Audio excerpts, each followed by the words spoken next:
ও তুই ডুব দিলে রূপ দেখতে পাবি রে, পাবি তোর খোদে মহাজন, পাবি তোর খোদে মহাজন, পীর দিল দরিয়া ডুবে দেখ না ওরে পাগল মন, নবীর প্রেম লইয়া ডুবে দেখ না ওরে পাগল মন। এই দিল যদি হবে খাঁটি বুঝতে পারবি উজান বাটি, কোথায় কি রতন, আর দিল যদি হবে খাঁটি বুঝতে পারবি উজান বাটি, কোথায় কি রতন। আছে সেই নদীর গভীরতে রে, আছে সেই নদীর গভীরতে রে, কত মানিকার রতন, কত মানিকার রতন, পীরের দিল দরিয়া ডুবে দেখ না ওরে পাগল মন। ও তুই ডুব দিলে রূপ দেখতে পাবি রে, পাবি তোর খোদে মহাজন, পাবি তোর খোদে মহাজন, পীরের দিল দরিয়া ডুবে দেখ না ওরে পাগল মন, নবীর প্রেম লইয়া ডুবে দেখ না ওরে পাগল মন। একটা জবান বন্ধ রাখবেন না, সকলে জবান বলে কর না আল্লাহু আকবার। নবীর পাগলেরা রে, আমার আল্লাহ রাব্বুল আলামিন বলেন আলহামদুলিল্লাহি রাব্বিল আলামিন।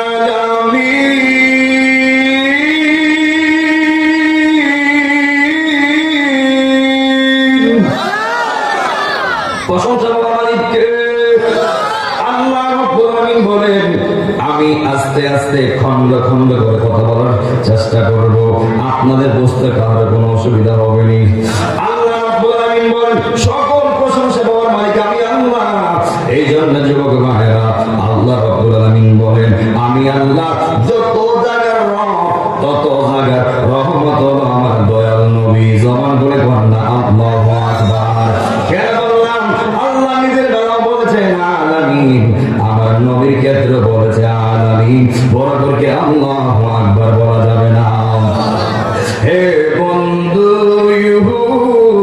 ও জিলামের বাবারা, একদিন আমার আপনার নবী একটা হাদিয়া নিয়ে আসলেন। হাদিয়া নিয়ে আসার পরে নবী আমার ডাক দিয়া কয়ে আলী,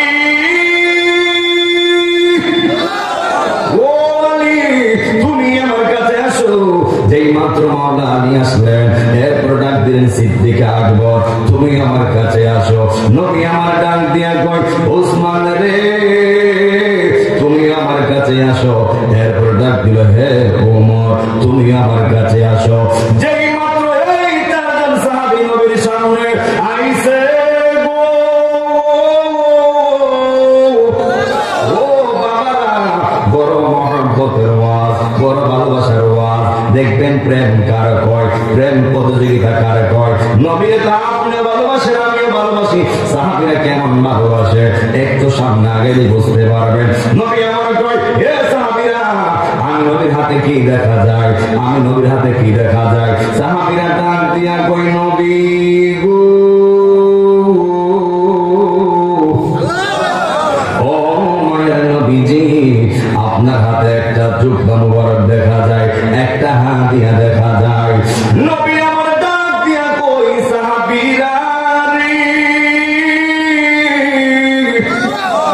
ও সাহাবীরা এই হাদিয়াটা আমি একটা আশিকরে দিব, এই হাদিয়াটা আমি একটা পাগলরে দিব। জবান করে কর না আল্লাহু আকবার। ওই দিক দিয়া যখন নবী কইছে নবীর জুব্বাটা এই হাদিয়াটা আমি একটা আশিকরে দিব, ওই দিক দিয়ে আল্লাহ মাইরা দাঁড়ায় গেছে ওই মাওলা আলী। জবান করে কর না আল্লাহু আকবার।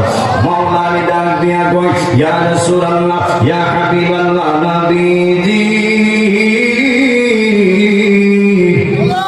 ও মায়ের নবী গো আমার চেয়ে আশিকার কেডা আছে, আমার চেয়ে পাগলার কেডা আছে। ও মায়ের নবীজি আপনারা বলেছেন আনা মাদিনাতুল ইলমি ওয়া আলিয়ুম বাবুহা। ও নবী আপনি বলেন ইলমের শহর, আর ওই ইলমের শহরের দরজা হলো আমি মাওলা আলী। বড় করে কন্যা আল্লাহু আকবার। শুধুই তাই নয় ও নবী গো এই পৃথিবীর জমিনে একটা মাত্র সন্তান কানায় কামাগরের চত্বরে জন্মগ্রহণ করেছে, উনি আর কেউ কয় উনি হচ্ছেন আমি মাওলা আলী, যেই মাওলা আলীর জন্য আল্লাহ মেরাজ থেকে চাদর পাঠাইছে, এমন সৌভাগ্যবান আমি আলী। ওই আমি ডাক দিয়া কই নবীজি, ও মায়ের নবী গো, আমি এমন আলী যেই আপনার একমাত্র মেয়ে খাতুনে জান্নাত, যেই মেয়েটা আপনার খাতুনে জান্নাত, লক্ষ লক্ষ কোটি কোটি জান্নাতীদের সর্দারিনী খাতুনে জান্নাত ফাতেমার জামাই, বড় করে কন্যা আল্লাহু আকবার। ও মায়ের নবীজি, আমি আপনার একমাত্র মেয়ের জামাই। ইয়া রাসূলুল্লাহ, আমার চেহারা পাগল কেডা আছে, আমার চেয়ে আশেকের কেডা আছে? আমার নবী কালি না না, তুমি হাদিয়াটা পাইবা না, বড় করে কি আল্লাহু আকবার বলা যাবে না? যেই মাত্র মাওলা আলীকে আমার আল্লাহ না ওই নবী না কইরা দিছে, ওই দিক দিয়ে উসমান জিন নরাইন দাঁড়ায় গেছে। উসমান জিন নরাইন ডাক দিয়া কই, ইয়া রাসূলুল্লাহ, ইয়া হাবিবাল্লাহ নবীজি,